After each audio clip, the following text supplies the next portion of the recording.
ibisata tugiye gushira imbere gusumba ibindi ni bisata igihugu cashize imbere, ni bisata tubona yuko bizoduza umwimbu bikanatuma igihugu gitera imbere. Igisata ca mbere ni gisata c'uburimyi n'ubworozi, aho twifuza yuko hazoba amahinguriro menshi azoshobora kuzana imitahe mu gisata cyo guhingura ivyo twirimira. Igisata ca kabiri cashizwe imbere ni gisata c'ubutare, kugira ngo turabe yuko imbona kazoza leta igihugu yashize imbere yo gushira dushoboye kuronka igihugu cifashe 2040 n'igihugu giteye imbere 2060. Nivyo bisata bibiri rero tugiye gushiramo ingufu gusumba ibindi. Ivyo rero bica bijana n'ivy'amahinguriro. Amahinguriro tuvuze amahinguriro abantu babitahura kumwe. Tuvuze amahinguriro, hari amahinguriro y'ivyo dusanzwe twirimira, hari amahinguriro y'ivyo bimwe vya matière première dushobora gukura hanze, hariho n'amahinguriro kuvyekeye ivy'ingenzi. Iyo tuvuze rero l'industrie touristique biri mu vyo tuzoshobora gushira imbere kuko bizotuma nibi vy'amafaranga mva makungu azoshobora kwiyongera.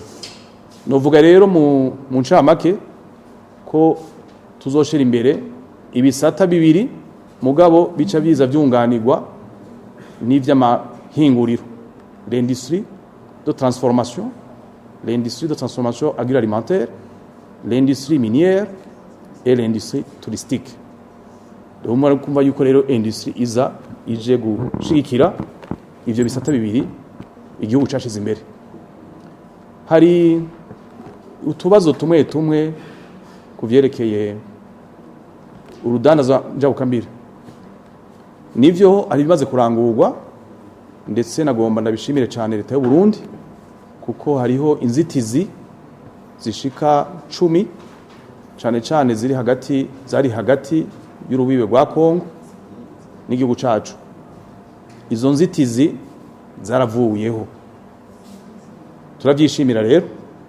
Mugabo ico twita mu gifaransa les barrières non tarifaires ni ibintu vyama imisi yose umuntu akurikirana kugira ngo ku munsi ko ari inzitizi zihera hakaba n'izizi zivuka. Nico gituma rero tugiye gushira imbere cyane kugira ngo twame dukurikirana ku munsi yuko izo nzitizi zitasubira kugaruka. Ibindi n'isoko rusangi turikiyemo n'ibihugu bya Afrika y'ubuseruko.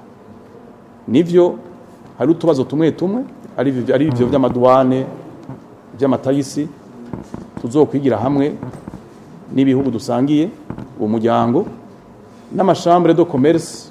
Cyane hariho chambre de commerce twese duhurikiyemwo yitwa EABC, aho ari chambre de commerce y'ibihugu bya Afrika y'ubuseruko.